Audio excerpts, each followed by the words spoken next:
Good evening, everyone, and thank you for watching. I'm Katie Moore. And I'm Sharice Gibson. A scary moment for parents when their car was stolen with their young daughter inside. Yeah, it happened just minutes after an attempted carjacking, and Alyssa Curtis is joining us now in the studio with just terrifying details. Horrible, so scary for parents. It's truly a parent's worst nightmare. 1 minute your child's there, and the next they're not. It happened to a family in St. Bernard Parish last night. Now the sheriff's office is expressing concern about people from other parishes committing crimes.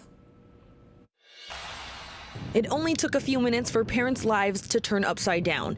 The parents of a 6-year-old girl went into this market on Paris Road to pick up a few things, leaving their daughter in the car. As they were finishing their shopping, just before 7 p.m. Tuesday, their car was taken with their daughter. Christy Tran was working at the store and watched it all unfold. First, our customers were in there. They came out screaming as I'm walking out to come see what's going on.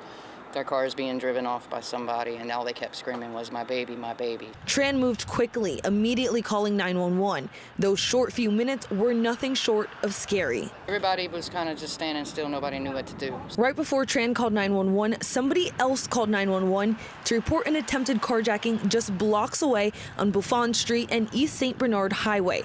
Colonel Chad Clark with the St. Bernard Parish Sheriff's Office says things escalated when officers found out a child was involved. Absolutely. So when something like that happens, it's obviously all hands on deck. Clark says the 2 male suspects put the little girl in another car that had been reported stolen out of New Orleans and used in a different crime. Then they drove towards New Orleans East, eventually fleeing on foot.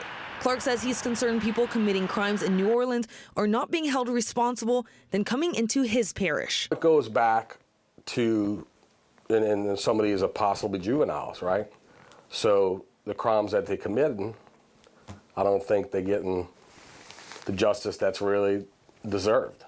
He says these suspects will be held responsible. While they have yet to be arrested, the young girl is safe and reunited with her family. She was scared, absolutely. You could tell she was very scared, and the parents were scared as well because they thought that the juvenile fled St. Bernard Parish with the 2 suspects.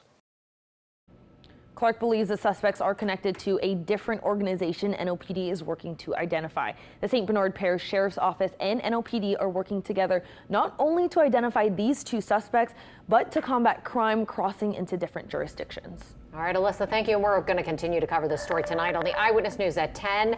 Join us as we speak with one of the victims of this horrific crime.